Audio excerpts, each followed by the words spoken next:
Football is definitely unfair.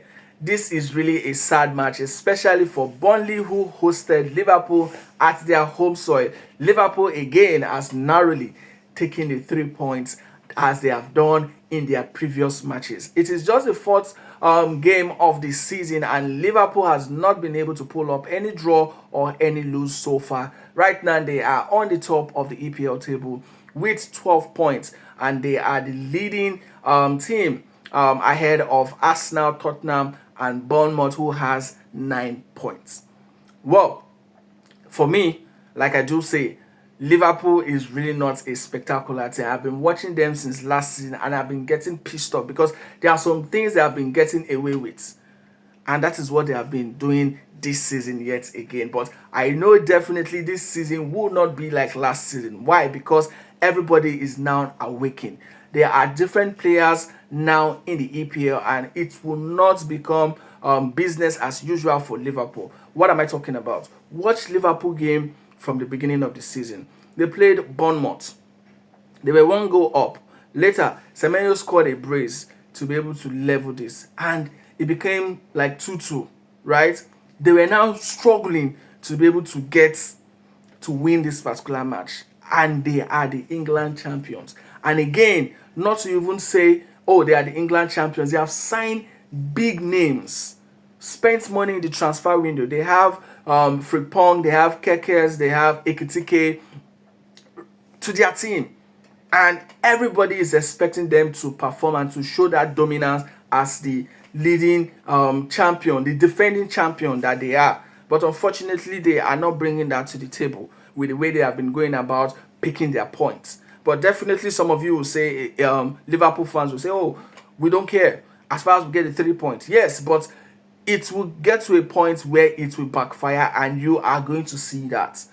If you're a Liverpool fan and you have been backing them, you have been backing Ancelotti. You know, I was talking to someone, I said, last season was a combination of Jurgen Klopp and Ancelotti. This season is fully Ancelotti. So we are really going to now see if he is really a good coach, right?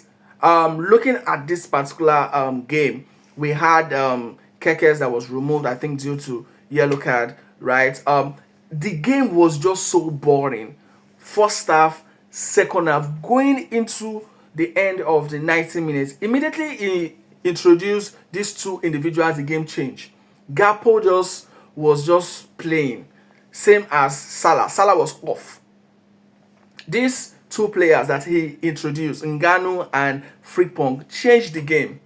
And it was Ngannou that actually made them have this penalty that Salah had to now convert, and he was jubilating. Look at the way they played against Newcastle. Same thing. They were one goal up. Liverpool had a red card. Newcastle had a red card.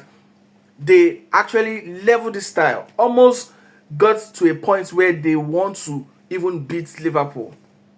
But they now brought in this young guy again, Ngannou. Ngannou saved them in their second game, and they won 3-2. From the first game they played, 4-2. Look at what happened to them.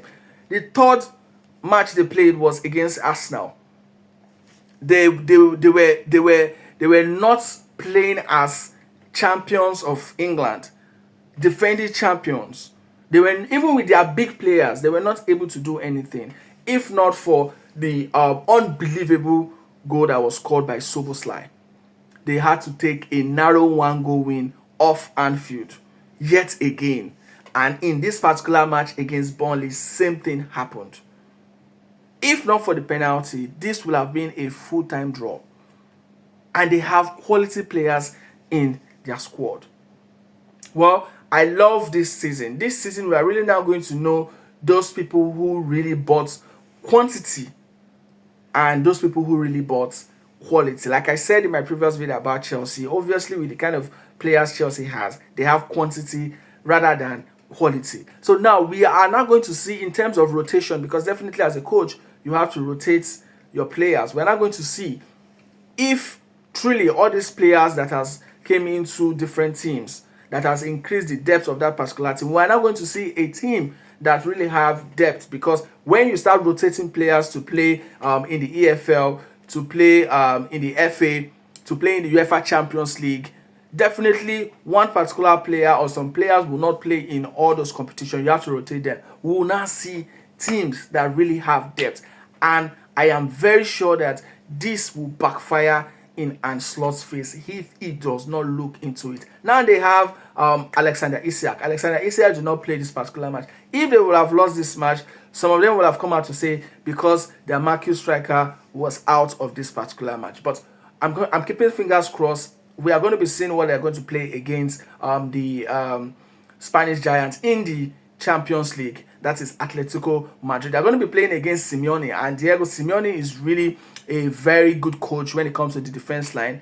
We are going to see if Ancelotti will be able to break that particular team to be able to get 3 points in their league phase of the UEFA Champions League start. Guys, let me know what you think about this video, especially do you think Ancelotti will be able to defend this title this season? I want to hear that in the comments, and I'll see you guys in the next one.